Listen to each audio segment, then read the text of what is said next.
Sir, the possibility of successfully navigating an asteroid field is approximately 3,720 to 1. Never tell me the odds.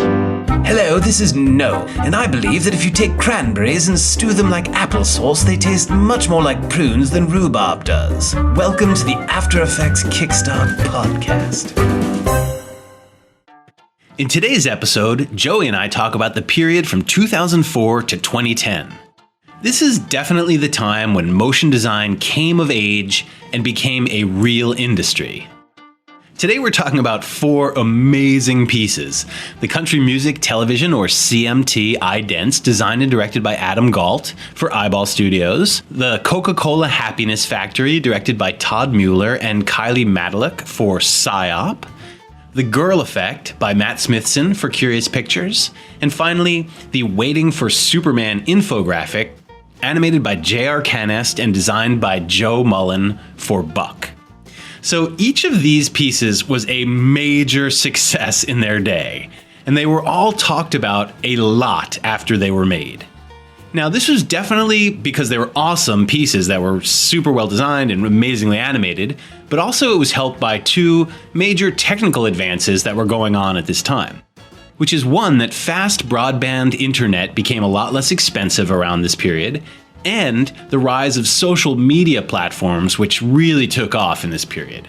And without a doubt, each of the pieces here benefited from these new avenues of exposure. In this period of time, we really see a continuation of the trend that we witnessed last week, where people who will eventually become major players in the industry are stepping up and finding their first successes. Adam Galt, Matt Smithson, and J.R. Canest, aka Jorge Estrada, are all making really big waves today still, and they got their first big breaks in this time period. As always, I really think you'll appreciate this episode a lot more if you first watch the 4 pieces, so follow the links that we've left for you and check them out before listening to this. We're going to go into a lot of detail here, and I think it'll just be a lot better for you if you've watched the pieces first. I think this is a really wonderful episode with some amazing work, so let's just jump right in and get to it.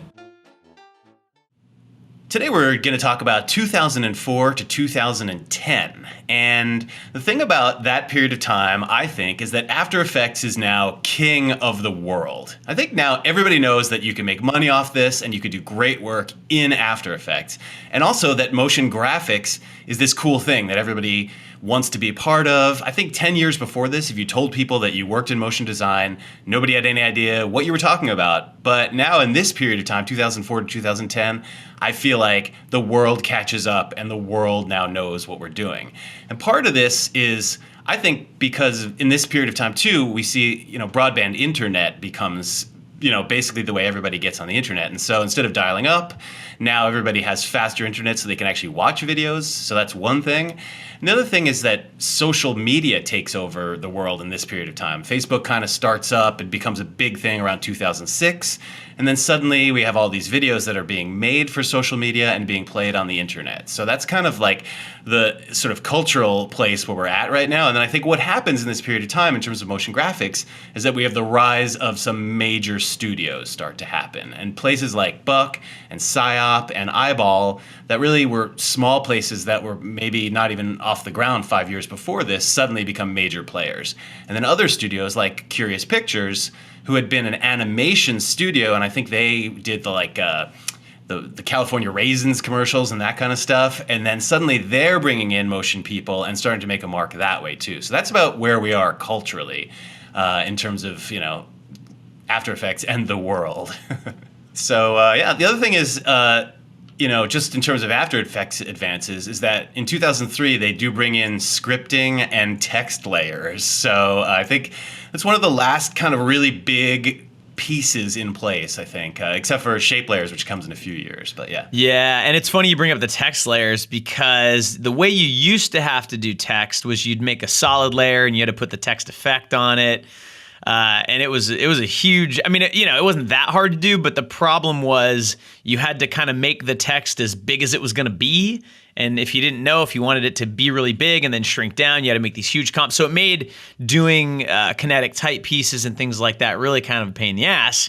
And it's really fascinating because until we started, kind of doing this history of MoGraph series, no, I had never really looked into the history of After Effects and how it relates to the work that was coming out at that time. And it's really fascinating how connected it is. Yeah. And also, I think in my mind, once these advances become part of your workflow, how surprised I am that, like, whoa, we didn't have that. Like, you kind of conveniently forget about how difficult things were. I mean, yeah. Text layers. Yeah, I used to make all my type in Illustrator just for that very reason, just because I could scale it up, basically. And I think, in the CMT idents, which we're going to start looking at next, which comes from Eyeball Studios in 2004, that you could really see where we're at in terms of vector graphics. Like, there are still these vector graphics that are hanging out in that piece. Even though that piece is like all about texture, you could still see like vector graphics, and I feel like that was kind of where we were at in terms of type too. That it was still these really kind of stiff things that you had to bring in from other programs, like mostly Illustrator, I guess. Sure. Well, the CMT, so when these came out, it sort of kickstarted an obsession with Eyeball for me. And I think this created a lot of trends.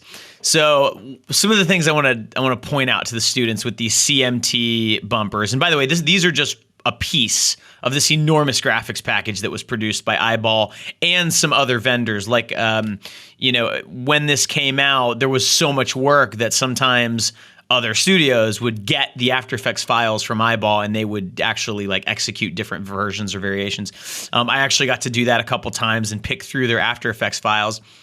And one of the things that it taught me looking at these After Effects files was not to be afraid of a ton of layers in your After Effects comp.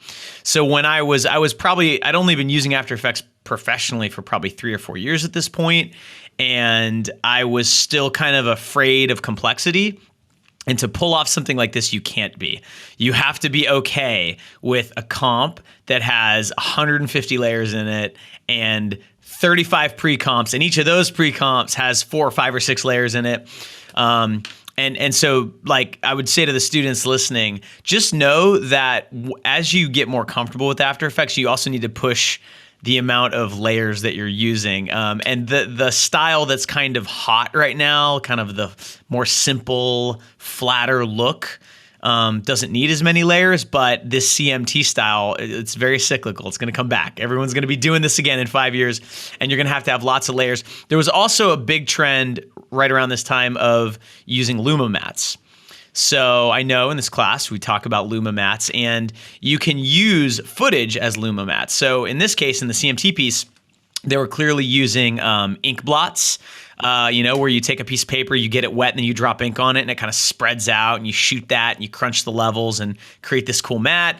I don't know if there was any ink tank stuff on this. That was really big for a while, where you drop ink into a thing of water, and it blossoms and looks really cool.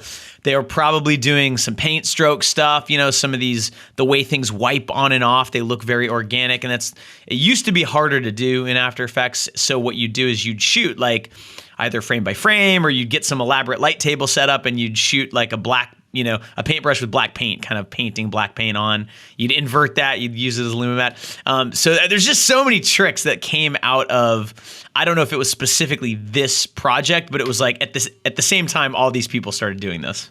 Yes, those are all good points. And I think just to follow up on what you said there, I think this piece is already quite influential and forward-looking in a certain way. Like, the use of textures in here is that's a very big thing right now. And even more than that, I think for TV idents, if you look at the way that this moves, it's mostly horizontal and vertical transitions. And then you look at somebody's work like Gretel, who's kind of been killing it for TV idents right now, and they're still employing a lot of these same methods. Even the Nerdo F rebrand or whatever, that kind of thing. It's very much horizontal and then vertical moves and kind of simplified moves that pull on graphics. And that's what we see here. And this, like I said, they went to Austin, Texas and shot a ton of elements to create these textures. And that's part of the genius of the design of this is that they tried to think, okay, what does country music look like? You know, translating the sound of it into the look. And I think what they came up with these sort of weather-beaten signs and old authentic pieces of wood, and they kind of went down to Texas and filmed it there. And so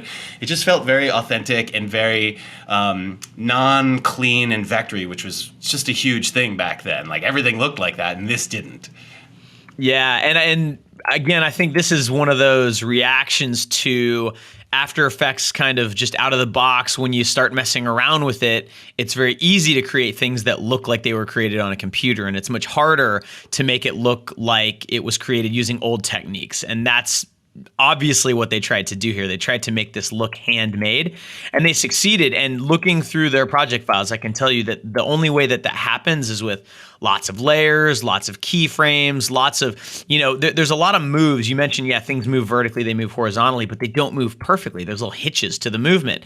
And After Effects doesn't do that. Like, you have to get in there. And so for the students listening, when we talk about the Waiting for Superman titles in a little bit, we're going to talk about like smooth, clean, perfect animation. This is the opposite of that. And both of them are valid choices, just depending on the aesthetic you're going for. Totally. This is going for kind of a jerky, stop motion-y, kind of handheld feeling, I think, very much a non-digital look. They didn't want it to feel digital. They wanted it to feel like country music, like old school. So I think it's a lot of hold keyframes, and I know what you're talking about. Something will kind of slide in, and then they'll just put like one little move on it that's like maybe a hold keyframe, and it's like 2 frames after it settles, and it just moves like 1 pixel to the left or something, and it gives it this feeling of like nothing quite ever settles, and like that handheld camera look that, starting in the 80s, I think became really popular. And I would suggest one good trick is to, you can download this piece from the link that we sent you, or you can just go on Vimeo and watch it. And this is a cool trick on Vimeo. If you hold shift and use the arrow keys, you can go frame by frame. Go frame by frame through this, and you'll see a lot of details that when you play it, you completely miss, but it just kind of adds to the way it feels. And there's just a lot of tricks they use, just messing up one frame here and another frame there, and it just keeps it from feeling too perfect. And so that's something that I stole directly from this piece and used throughout my career. Oh, yeah. Scrapbook Elvis, anyone? Right. Exactly. There you go. Little animation bootcamp humor. And I'll also say, too, there was no graph editor yet in After Effects. I think they may have had there used to be, it's kind of a precursor to the graph editor, where you could twirl down an arrow next to the position property and get this little miniature graph editor that, but it was only the speed graph. There was no value graph. And the speed graph is kind of unique to After Effects. Other animation programs don't have something like this.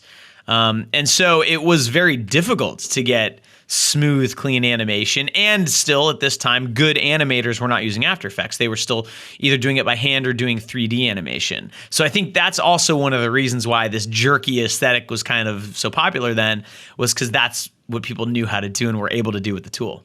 Right, it's totally true. And our students for this class, we haven't gone into the graph editor yet, but we certainly will. We'll talk about different kinds of easing and ways to interpolate keyframe types starting soon. But definitely, if you want more of that, you should take Animation Bootcamp. In motion design, animation is half the equation, right? You've got design, and the design on this is really good. And arguably the harder part of pulling something like this off. But the animation, even though it's quirky and grungy and imperfect, there's still a lot of thought and animation principle going into it. And you're right, that is what Animation Bootcamp's about. But as far as the students in this class are concerned, I think just knowing that 2 keyframes, the start and the end, that's not where you finish, right? You start with the start, then you go to the end, and then you get in the middle part, and that's where you give it personality. Mm-hmm. Between the keyframes. And we should say that this is designed by a guy named Adam Galt primarily, and he's so in this period of time, I think what we're going to see with almost every one of these pieces is that a studio has taken a tremendously talented individual and hired them to either design or animate or both of this piece. In this case, there's this guy named Adam Galt.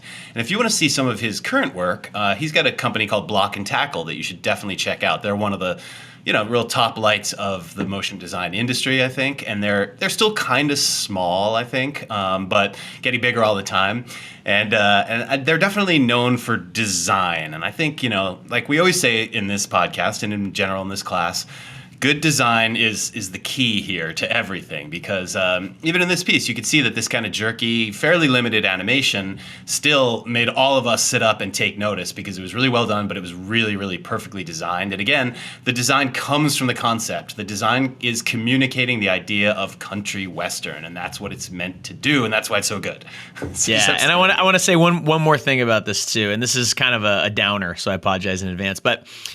So I mentioned I used to be obsessed with Eyeball, and they had, there was kind of a high point for them creatively, I think, where they were doing stuff like this. They had this really kooky music video they made with a puppet. There was like a bunch of really cool stuff they were doing. Their website was nuts. It was this Flash thing, and it was, anyway.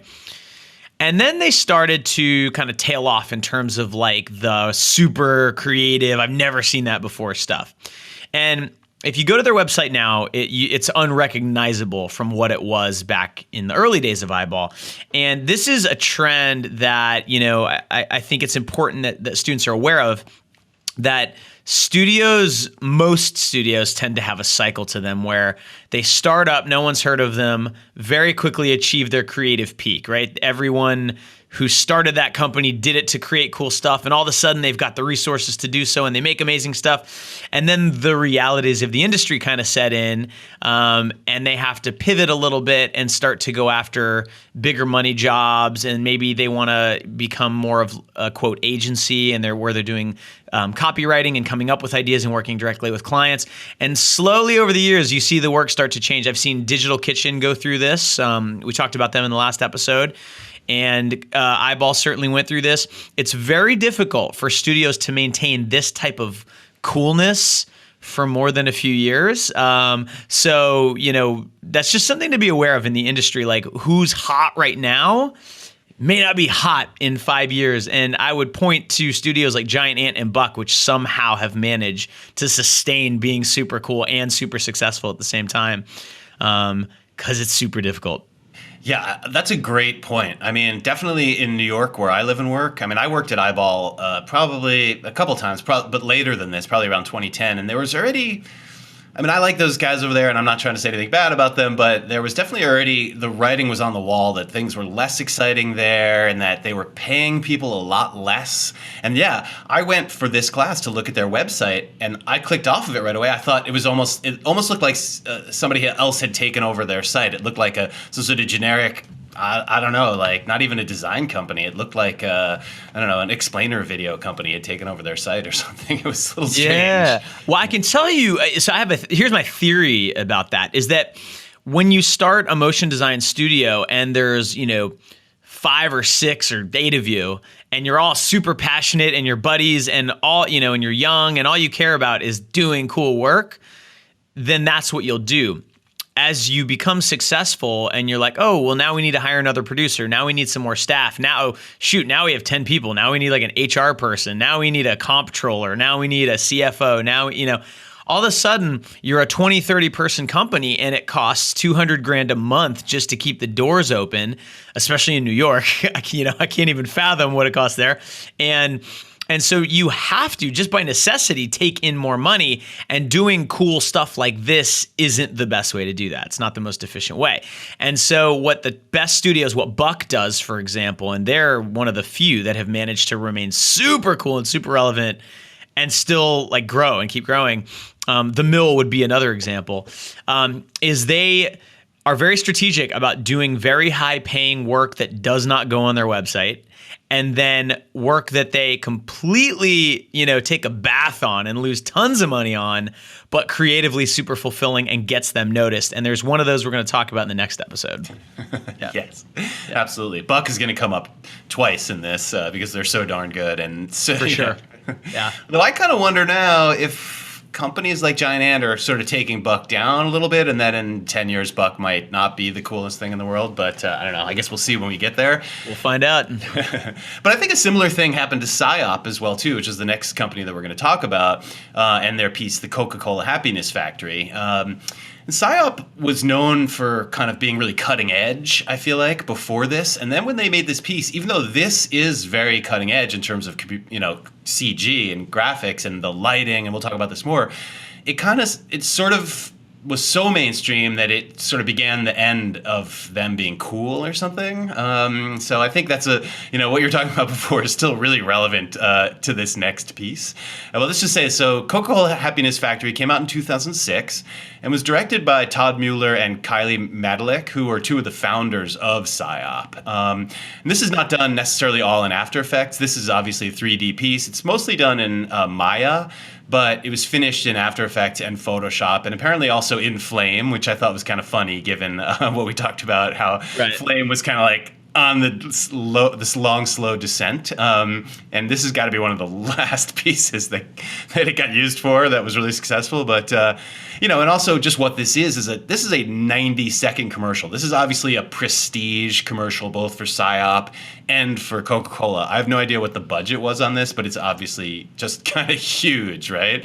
Yeah. And just to start this off, I just want to say that 6 years after the Catch Me If You Can title sequence came out, your grandmother also called you up and wanted to talk to you about seeing this piece because this was so big. This was huge. This played in movie theaters, and it actually spawned multiple sequels for a commercial, which is pretty, rare. And also, I think they made a movie out of this. I don't know how long it was, but there's something that I was looking. It was called Happiness Factory, the movie.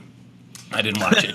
That's all. Just trying to cash in on the. Exactly. Well, you brought up a couple of points I want to talk about. So, the first thing is, I was just kind of struck while you were talking about PSYOP and how they were cutting edge, and now they're a little bit more. They're still pretty freaking cool, but you go to their website, you see their work. It's far more high end, polished, corporate, I guess.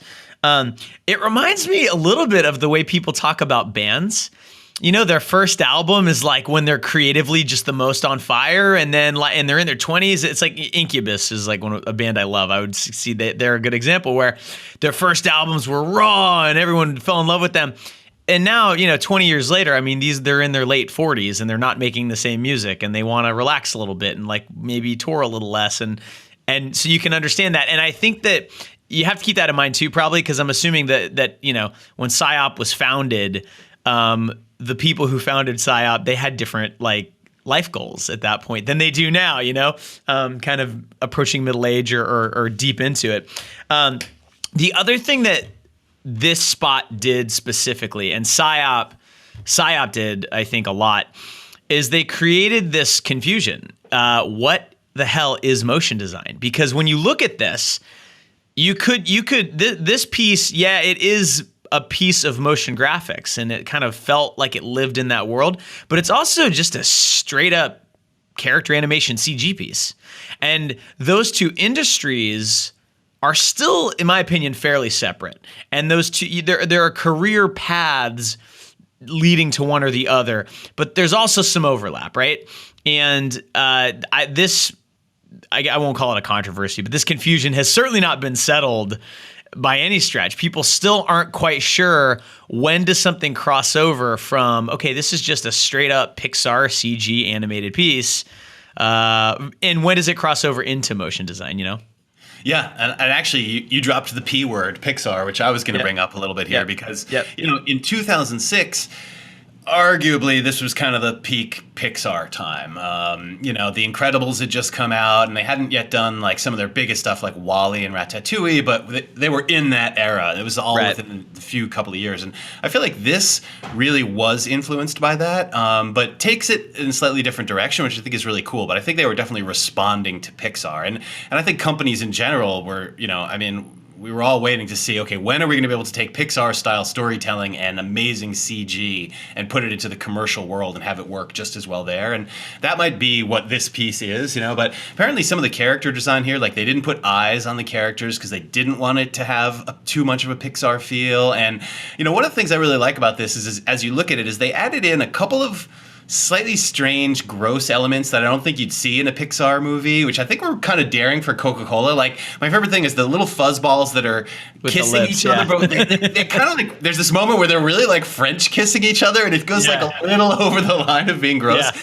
Same with the like guy who lands and puts the cap on. The bottle's got like a missing tooth, and there's just like a couple of like little weird, imperfect moments. Like I don't know that I think keeps this piece, the humor in this piece, really great. Yeah. Yeah, So, and Psyop's look is really, to me, it's kind of based on like really brilliant conceptual artwork and character design, and then you combine that with just top of the line 3D chops. You know, like they get the best character animators, modelers, lighters, compositors. You know, that Coke Factory or the Happiness Factory, I mean, that is an insanely technical execution. It takes a lot of people. And by the way, I don't know the budget. I would be shocked if it was under $1 million. Yeah. Yeah. I mean, it took 4 months to make at least. I think that's just the production of it, not the conceptual stage. Apparently they met and talked about just like story details for 2 weeks straight on this and stuff like that. Yeah. I'm not surprised at all. I mean, and you know, you mentioned storytelling. I mean, that's what makes this spot so good. The design and the execution of it, brilliant, but it's such a cool idea. And there's all these unexpected moments and just the arc of it and the way the music, I mean, so that's kind of, to me, what Psyop is best at. I mean, they're the best at a lot of things, but like, you know, to me, that's what sets a Psyop piece apart. And that's what kind of, there was a time, I don't know if I could still do it, but there was a time where I could see a spot and I could tell Psyop did it. You could just kind of tell. There was this FedEx commercial that they did a few years ago where the forest turns into like this magical place and the trees start singing, and it's so weird but awesome. And the second I saw it, I knew Psyop did it, and I went and checked, and of course they had. I want to point out, because this piece doesn't have a lot of obvious After Effects in it, it was composited in After Effects, meaning, and for the students that don't know what that means, the 3D stuff came out of another program, Maya. I know they use Maya. They also use Softimage over there for a long time. But when you render things out of a 3D program, like Cinema 4D, which you're probably more familiar with, it's very rare that those images go straight out of Cinema 4D and onto TV. They always, I'd say 100% of the time, go through After Effects or through Nuke, or maybe sometimes still through Flame. At the very least to color correct them, but in a lot of cases to do a lot more than that, to add film grain, to add things like depth of field. A lot of times that's added afterwards. There's like some cool technical ways to do that.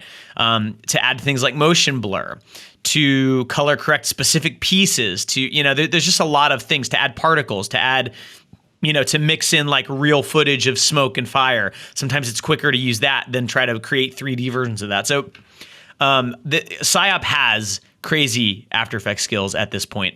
Another piece from around that time is called Ink for a client T. Rowe Price. And that one, there's still a lot of 3D in it, but there's a lot of way more obvious After Effects stuff, including some ink tank stuff. So we'll link to that in the show notes, but check that one out too, because they had some really amazing After Effects artists on staff at that time. Yeah, you mentioned lighting, and I'm not a technical 3D person at all, but the lighting in this in particular is gorgeous. I mean, that really makes it stand out. Apparently, they were inspired by Renaissance paintings and by Caravaggio, for any of the art people out there that are listening to this. And you can really see that, those clouds with the like god lighting kind of coming from behind them and the golden rays and all that stuff. I mean, it looks so naturalistic and perfect, and then offset that with this kind of kooky, whimsical fantasy world that we're inhabiting. And even the bottle looks like photorealistic, and then the characters are these very stylized, like no faces, kind of weird. I think the mixture of those two things is actually pretty subtle, the sort of realistic and the fantasy in this, and it really, really works somehow. Yeah. Yeah, and they continued this trend. Like they did the campaign for UPS where the world was made out of cardboard.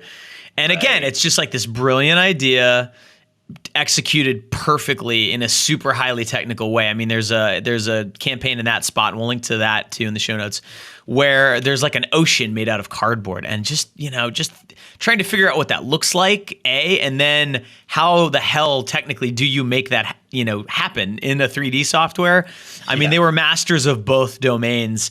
And I mean, they really still are. They've just, their aesthetic has shifted to be a little bit more, I'd say safe would probably be a good word.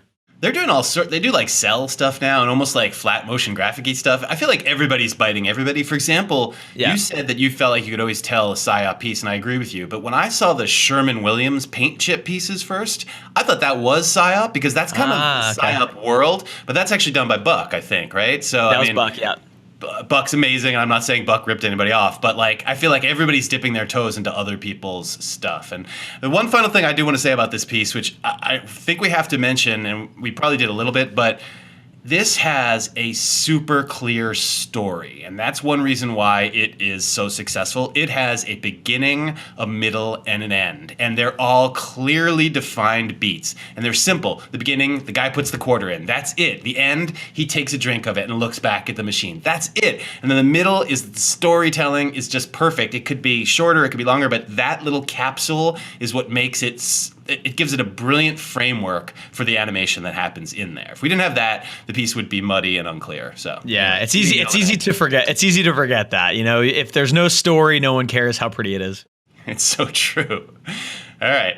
And and the other thing that happened in 2006 in terms of After Effects is they made it one big panel and the sort of screen takeover. And I don't know if you want to talk about that change at all, but Adobe's done that now for Photoshop and Illustrator and After Effects. And that was a big deal at the time.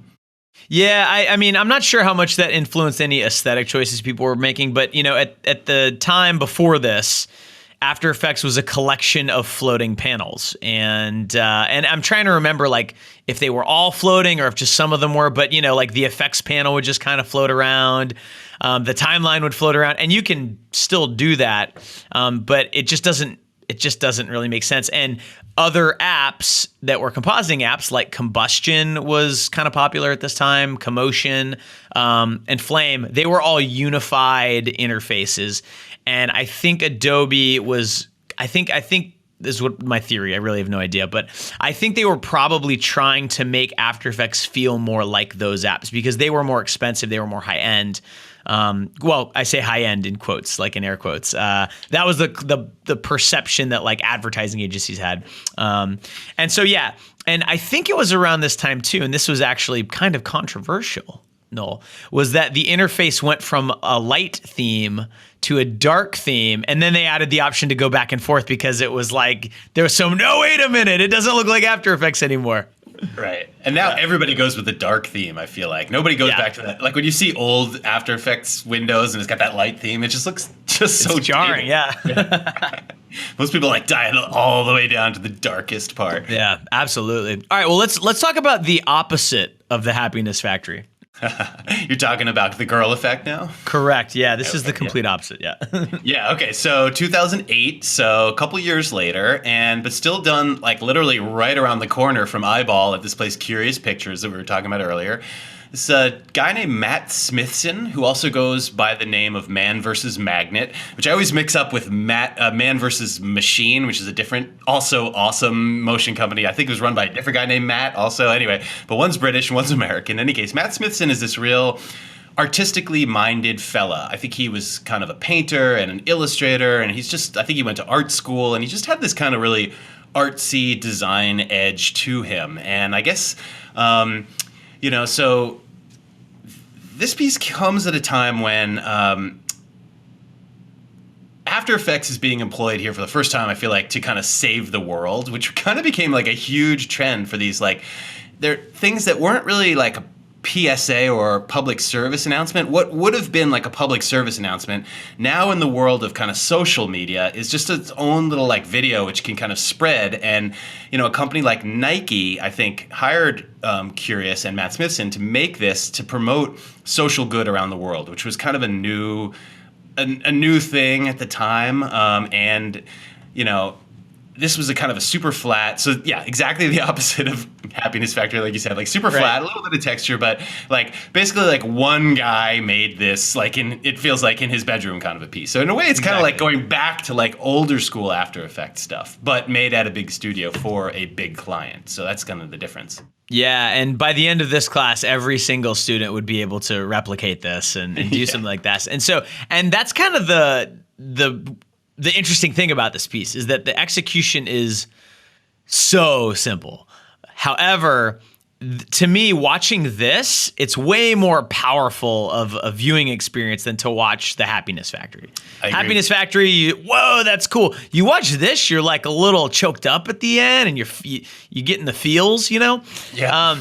And so again, like we harp on this a lot, but you know, the execution is probably the least important thing in most cases, in most motion graphics projects. And in this case, the design is almost an afterthought. You know, it's just what's the least amount of design necessary to convey this message. And there's a couple of moments in here. You know, this is an After Effects class, and you're learning to use After Effects to move things, create animation, stuff like that. There's a couple of moments in here where animation is telling you something. It's not just there to move things on and off screen in an interesting way. It's actually communicating. There's a shot where the word girl is on screen, and all of a sudden baby animates on, and then husband, and then poverty and HIV, and then those things are removed. And it's the movement telling you a story. So I'd like everyone listening to start noticing stuff like that and think about animation, not just as how do I make it look cool, but what do I want to say and how do I say that?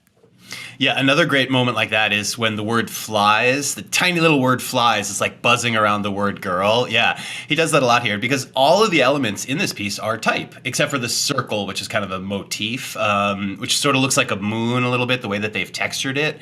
But yeah, definitely. And most of the animation are cuts as well in this, and it's kind of cut. And we have to say that not a lot of pieces at the time were being made, and even still, where there's a strong message, but where you have to read everything off screen and there's no voiceover. A lot of times for commercials, what people do is they reinforce the type on screen with a voiceover to sell the message. And I feel like part of this is that it's not kind of yelling at you like that. It's sort of just telling you the story. I think that's partially why you get choked up watching it is your brain has to do a lot of the work to visualize what this story is telling you about because it's keeping it without any real representation except for the type. So you fill in a lot. I would take like a slightly different tack from what Joey just said though about the design of this. I think this is really, really beautifully designed because they stripped away everything except for what's absolutely necessary. So I think this communicates really well. So from a design standpoint, it's not like bells and whistles beautiful, but it's exactly what it needs to be, and so it's perfect. So, and it also, I just want to say that it's a limited color palette. I think it's 3 colors, which more and more, I think that kind of limited color palette stuff started coming into play in the world of design, as we'll see in the next piece too. Yeah, and you brought up a good point, and I think you kind of revealed like a bad habit I have, which is I still, even though I should know better, I associate complex design with good design, which it is not, right? Design right. At its root is solving a problem. The problem in this case is how do I clearly communicate this idea, which is kind of a complex idea. You know, like if you tried to write out what this video is saying, you'd have to really think about it. So if the design was as elaborate as say the CMT piece, the CMT graphics package, it would have cost way more. And Nike probably didn't want to spend a ton of money on this. But also, you might miss some of the nuance of the message because you're focused on how cool that thing looks, right? So you're right. The design is perfect. It's simple, I guess is what I was getting at. Yeah, good. Which is good, which is not bad. Yeah. And I should say that this won a Webby Award, it won a One Show Award. Matt Smithson was given a Young Gun Award after this. And then 2 years after it came out, the Cooper Hewitt National Design Museum included this piece in the triennial exhibition at the Smithsonian entitled Why Design Now? So, I think this is definitely, this idea of like using design to solve the world, using animation to solve the world's problems, this is a huge trend that basically goes on to this day. And I really think that because of social media is why you'd start to see things like this. In the past, this would have been a PSA on Channel 13, and it would have been on the air twice, and that would have been about it. But thanks to the modern world, this kind of piece just became super viral. And I don't know about you, Joey, but I got asked, so I did a lot of work in advertising for social causes, like, what was that called? Like problem-solving ads, I forget, for social, Anyway, there's a specific term for that, but I'm forgetting it now. Anyway, I got asked to do this like a million times. So many times people referenced this video and said specifically, can you make something just like this? And I think even Matt Smithson did too, because they made 2 other versions of this. This is almost like the Happiness Factory in some sense, even though it's the opposite, is that there was a much more fully developed, fully animated piece made out of this with like characters and stuff. And then even Matt Smithson went back and did like another one for Nike a few years ago that was even more advanced. So yeah, this definitely opened a cookie jar of some sort, I feel like. Yeah, there's one of my favorite people in this industry. Her name is Erica Gorochow, and she recently gave a talk at a conference, and one of her slides was just this quote, or I guess just like the sentence. It said, "Design is a superpower." And everyone taking this class, if you look at this piece and you watch it and you feel something, once you learn just a little bit about design and storytelling and how to use the tools to create something like this, you now have the same superpower. And it's kind of, I think once the advertising industry and brands caught on that, whoa, this is like really powerful and cheap. You don't need to go out with a 35 millimeter camera and a film crew and do casting. You can just have a good script, a good idea, and some simple design and animation and touch people with that. It really is a superpower. And I think that's why all of a sudden everybody wanted to do this. And there's a lot of really bad examples of it because you can, this piece, it looks very simple. It would have been very easy to be too heavy-handed with this. And it also would have been very easy to just make it feel flat. Like, I don't really care that much about what you're telling me. And it's the combination of the design, the animation, the pacing, the copywriting, and the music. Let's not forget that. The music is perfect for this, and it builds and everything.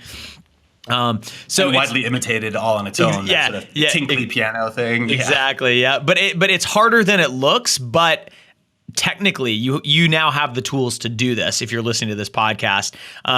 And so I that's something I've been more fascinated with as I get older, is like using these powers for good, because this kind of thing, like, you can make in your bedroom over a weekend and put it on Facebook now, and a million people could watch it by the time you show up for work Monday, and you've raised awareness about something important. Yeah, that's absolutely true. That's a huge deal. And I think I just want to talk one other technical thing about this. I would guess that the way that this is done is that the type is probably designed in Illustrator and then brought into Photoshop as individual layers and then given that like light texture. I think nowadays, if you were to do this, you'd probably apply the textures as moving textures in After Effects. But the way that this looks to me is like they were just so happy that they got something that wasn't flat on screen, that had like a little bit of texture. So they were like, yes, perfect, awesome. Because at the time that was a big workaround to have to do that, to like design the type in one software and then bring it into another software, add like light texturing, and then bring it into a third piece of software just to start moving it around. So it was kind of a pain in the butt. Yeah, people did it. Yeah, and looking at the advances in After Effects after this point too, like I feel like most things are now pretty much in place. Like at this point, unless they come out with some other huge tool, I mean, we've got pretty much everything. I mean, now it's like they're just making little technical advances behind the scenes to make the previews happen faster, or they're adding in like the brainstorm button and then getting rid of that, but nothing that like really should be impacting anybody too much after this. Which kind of brings us to our final piece here for the day, which is actually like a really good companion piece, I think, to Girl Effect, because it's another piece that's got sort of a flat design with a little bit of texture in it. And it's another piece that is trying to improve the world. And I'm talking about the Waiting for Superman. I guess this was not in the documentary Waiting for Superman, which was a big documentary, which was a follow-up to An Inconvenient Truth, which I think was the first like Academy Award-winning documentary. I don't know. It was a huge documentary, The Inconvenient Truth, won a bunch of Oscars, and the director of that was Davis Guggenheim, and this was his follow-up documentary to it, and he was kind of trying to take on the education system. Now, I think this piece was done at Buck, even though the titles for that film were done at U&Co, and there was even an animated sequence in that was done for U&Co. And I think, from what I've been able to tell, this wasn't actually in the film, but this was kind of a promo for the film that they brought, that Participant Media, who was the producer of this, brought to Buck for like an advertising kind of a thing. Right. So that's the background for this, I believe. And what we'll see here is that this is the first piece that brought national attention to good friend of School of Motion, Jorge, J.R. Canist, Jorge Canedo, Rolando Estrada. I forget exactly. He's got a lot of names. Yep. But he's the guy that would go on to become like a very famous animator and starter of Wine After Coffee and Blendfest and a whole bunch of things, and definitely an industry leader for us. So in part, this is a piece that launched him, which is, just sort of important in and of itself because he's an important figure for our industry. But this piece in and of itself, I would say this made infographics sexy. How do you feel about that, Joey? That's a really good way to put it. I think there's a precursor to this type of video that we'll put in the show notes. It's called What Barry Says. And I saw this piece, another After Effects artist friend of mine showed it to me probably back in 2004, 2005. And it was kind of, someone took audio, it was a rant about the Iraq War and made, kind of flat vectory motion graphics to that. And for some reason, it didn't catch on outside the industry. But all of the sudden, a piece like this comes out, and you were talking about the girl effect spawned this whole industry of doing kind of CSA type videos and trying to influence people using motion design. This took that and poured gasoline all over it and created this raging inferno where now literally everybody needed this and they wanted it to look just like this. And you're right. So this was kind of Jorge's big break, I guess. He was working at Buck and he animated this, I think, all by himself. He didn't do the design. I think Joe Mullen did the design. I have to ask, how old was he when he did this? Because this is 10 years old and he's still mid-20s. Am I wrong about that? So this piece is, as of this recording, 7 years old. I want to say Jorge was probably like 19 or 20 when he did this. He's everyone, if you're not familiar with him, go check out. He's just a brilliant dude. And if you end up taking animation boot camp, you'll hear a lot from him because he's one of the people we interview. And okay, so let's kind of unpack this piece here. So this kind of has everything, okay? It's got a really smart concept. It's got a good message. It's got really good, simple design. And, this piece, when I saw this piece, what I thought, my first reaction was, oh, I could do that, right? Because up until this point, everything that I had been working on had far more complex design to it. And, you caught me on the last, when we were talking about Girl Effect, I said the design is, I forget how I put it, but, essentially I was saying like the design, there's nothing to it. And me, implying that like, oh, it was easy to design because there's no bells and whistles. Well, that's how I thought back then. And I saw something like this and I'm like, oh my gosh, there's no bells and whistles to it. This design, it's deceptively simple looking. It's actually really well done. And there is a lot of nuance to it that, now understanding more about design, I catch. But at the time I thought, oh, it's shapes and type and some very simple little kind of almost clip art looking illustrations. I could totally do that. And then I realized, well, why do I like it so much? And the reason that at the time I liked it so much was because of the animation. Jorge has a style, and now it's kind of everyone has that style because he just kind of made it cool. But it's like really a lot of contrast in the movement. Everything eases in a really poppy kind of way. If you notice, things don't ever just move and stop. They go a little too far and then they come back. And that's called an overshoot. That's something we talk about in Animation Boot Camp. Sometimes they'll kind of move the wrong way and then move the right way. They'll anticipate. There's a lot of overlapping motion. He was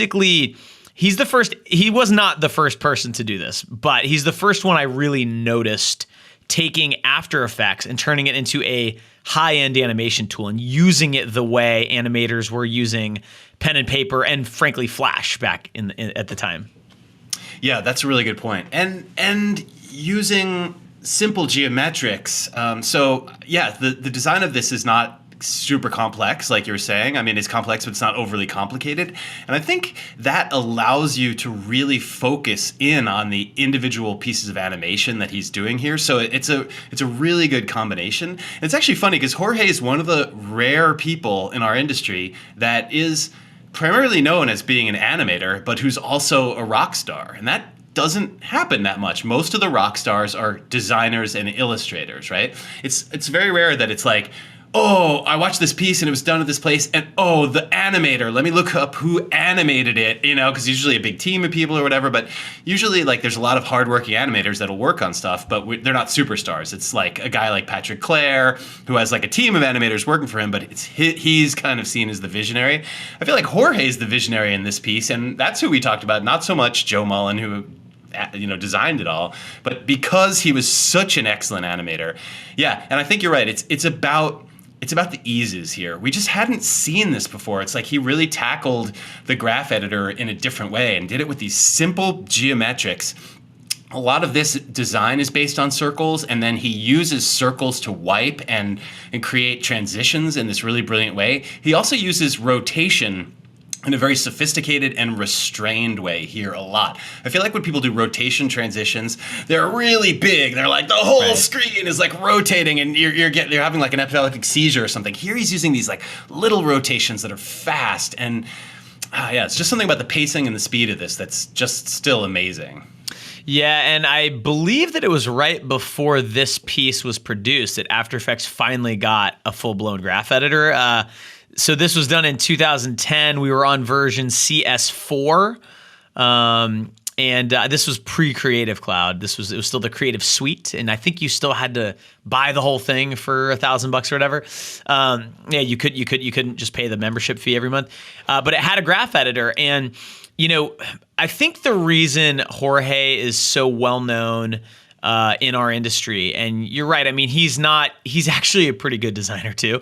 He kind of sells himself short there. He's really good at that too, but he's not known for that. He's known for his animation. And I think the reason After Effects artists all over the world, worship him is because he showed us all that like the tool we use every day, just like you can master it at a level we didn't realize. This is a little inside baseball with School of Motion, but like when I saw this thing, I was running a studio, and I had always tried to solve problems in After Effects with more. Okay, like we need this design isn't working. I need more pieces to move so that it feels good. I need more whatever. I need more movement, or I need more effects. And a lot of After Effects artists, most of the After Effects artists I worked with at that time had the same mindset. And all of a sudden, this piece comes out, and we hired an animator named Kyle Predke, who he's also featured in Animation Bootcamp. And what he has in common with Jorge is you can give him 2 layers, and he'll move them in a way that's awesome. And that's what Jorge proved. You don't need a whole bunch of bells and whistles. You just need to know how to animate. And it totally changed my outlook. And then when I started School of Motion, I focused heavily on that principle because I found that so many of us, it's interesting, the pieces we're talking about today, Noel, CMT is kind of that old guard where you couldn't make this in After Effects when that piece was made. To do something really kind of groundbreaking and cool, you had to rely on design, or you had to like do a lot more manual keyframing and make it look organic and grungy.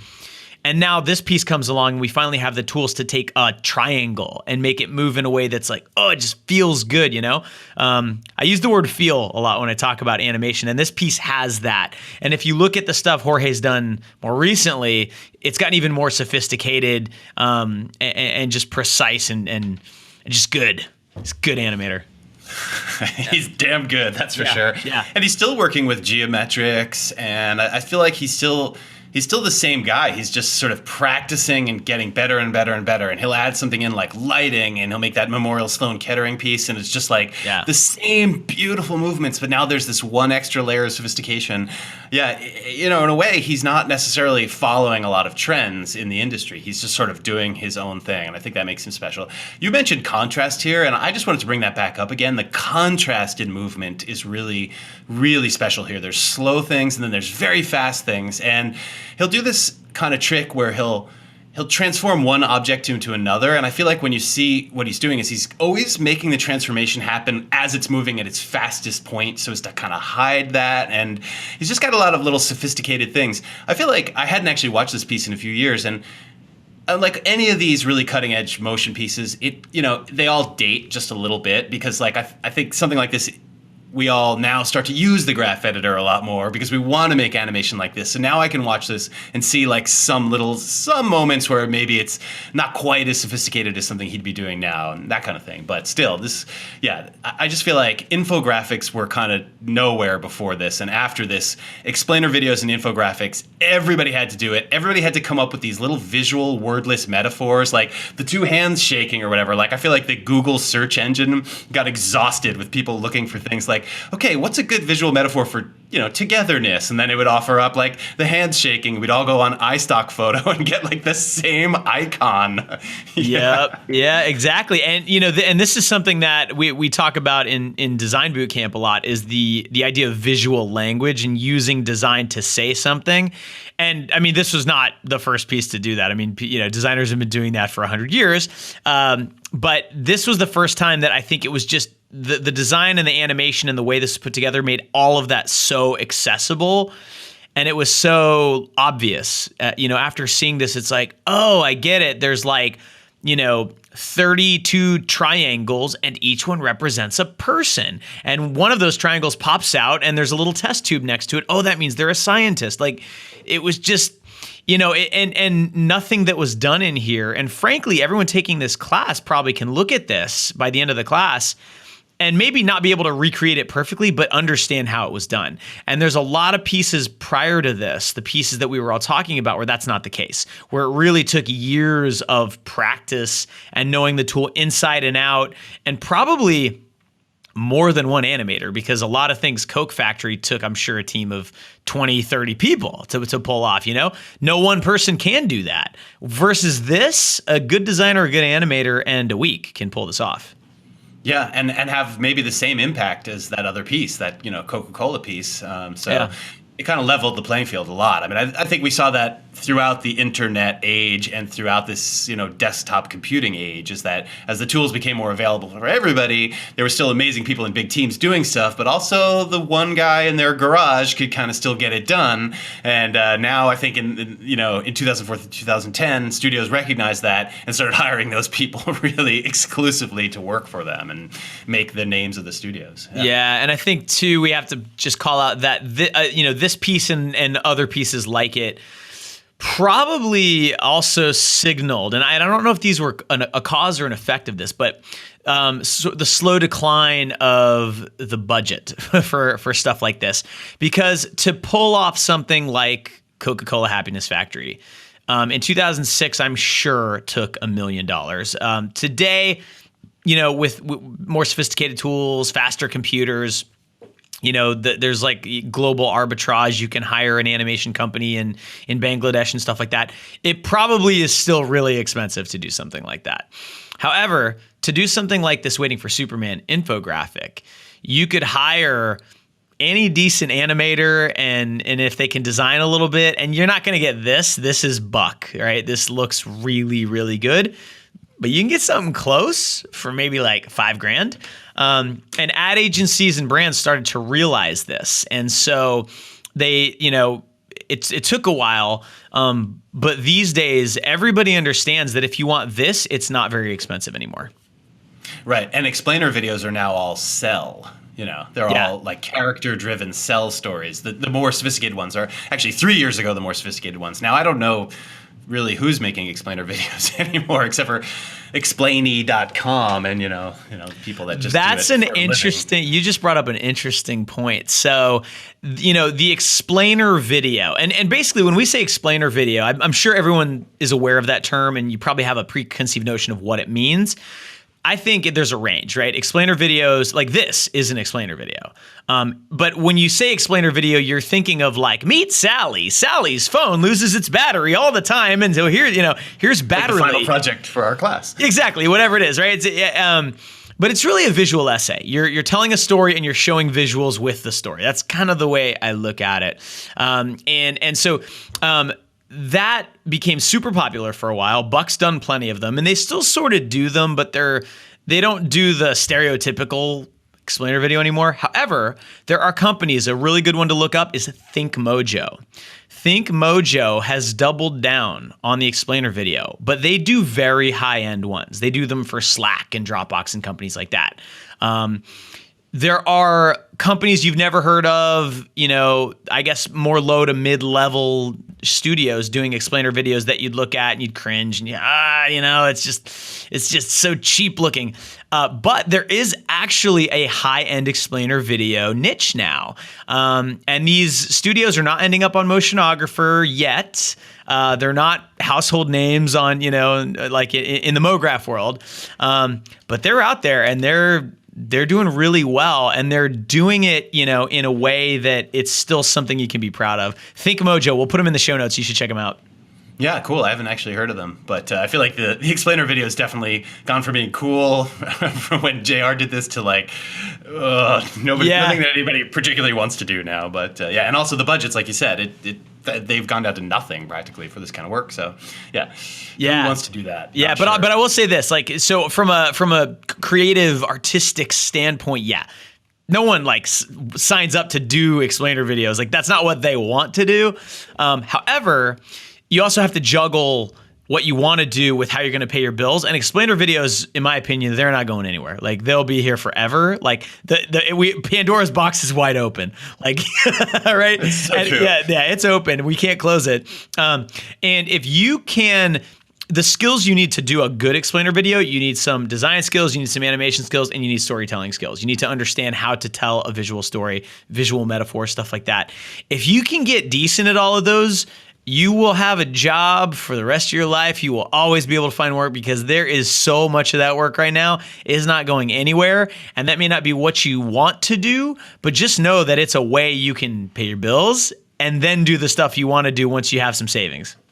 Yep, and it's a great way to practice visual storytelling, like you're saying, which is the key to everything that we do. So and these can be really well done. Look at some of the stuff Giant Ant has done. I mean, so Jorge, who we're talking about, went to a studio called Giant Ant, and they did some explainer videos there that are unbelievably cool.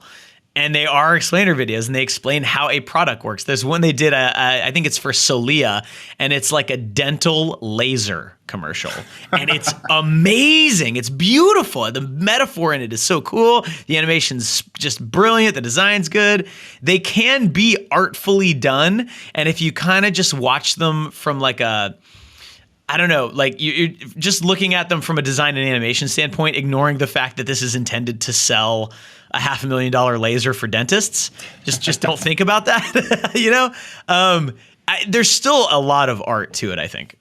Sure, or how a bean becomes a fart. Didn't they do that there? That's like a great little silly they did an explainer about how farts, for men's health, right? So again, that's intended to be a viral video for men's health and sell more magazine subscriptions. But aside from that little detail, it's a brilliant piece of work, It is. Yeah. It is. Yeah. And finally, I just want to say, last thing about Waiting for Superman is also that it was scored by a guy named John Black from Cypher Audio, who's a major player in our industry too. And this must have been an early piece that he had done, but it's worth listening again and just thinking about that because John Black's awesome, and we should link to him also for this podcast. And you should some Cypher Audio stuff. We haven't talked a lot about the audio in any of these pieces. None of these pieces work without the audio. Frankly, no piece that we've talked about in this whole series works without good audio, and it's easy to forget that. So I think I'm glad you reiterated that. Yeah. Check out his work. Yeah, I think we've talked about music and stuff, but when it comes to really scoring music and sound effects for a piece, I mean, it obviously, like Joey was saying, that makes animation work so much better, always. So. Absolutely.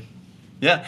Cool. Well, I think that pretty much wraps it up for this week. This has been great. A little bit longer, I think, than the other two times, but there's a lot to talk about here now that we're getting into the real modern world. So thanks all for listening, and thank you, Joey, for joining us. Anytime. Wow, this was a really fun episode, and I love these pieces. I think they're all awesome, and they've held up really well. I have to say that each one of these pieces had a huge impact on me personally and my career. Except for the Happiness Factory, because I've never been a 3D guy. But certainly with the CMT idents, the Girl Effect, and Waiting for Superman, these really inspired me because I felt like I could sort of make them. I mean, yes, they're made by hugely talented people who are amazing designers and animators, but they're still individuals and not some huge team of like the best people with an army of technical knowledge and people behind them, right? So, I'm really into music, and so for me, I always come back to this metaphor, which these pieces for me were like the Ramones or the Stooges. Those bands taught future punk rockers that even if they only knew 4 chords, weren't good singers, and maybe weren't even that good looking, that they could still start a band, get a record contract, and become world famous superstars, right? So for me, these pieces were a little like that. They made me realize that I was good enough to be a designer and an animator. And, I was going through my imposter syndrome phase at this period of time and working in New York at some of these actual studios that we're talking about. So these pieces sort of really helped me move beyond that. So hopefully you'll all get a little bit something out of this and are kind of starting to see the way the industry developed. I think it's really interesting to chart the creative trends alongside of the technological advances and see, what led to what and where things started. Thanks again for listening to this, and please remember to stew your cranberries with applesauce. Otherwise, they'll taste much more like prunes than rhubarb ever could. Ta!